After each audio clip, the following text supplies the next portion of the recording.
शहर के पंजागुट्टा के नागार्जुना सर्किल में गाड़ी की चेकिंग के दौरान पकड़े जाने के डर से ट्रैफिक होमगार्ड को कार ड्राइवर ने टक्कर मारकर फरार होने में कामयाब हो गया। रियासत तेलंगाना के दारुल हुकूमत शहर हैदराबाद के पंजागुट्टा नागार्जुना सर्किल में गाड़ी की चेकिंग के दौरान पकड़े जाने के डर से फरार होने की कोशिश के दौरान एक कार सवार ने ट्रैफिक होमगार्ड को टक्कर दे दी और टकराने के बाद वो शदीद जख्मी हो गया।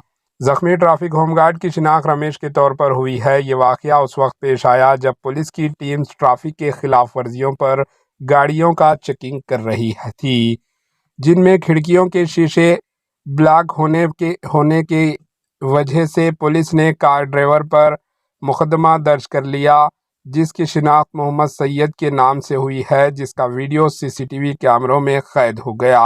Bureau report, AHN news. AHN news को लाइक करें, शेयर करें और सब्सक्राइब करना ना भूलें।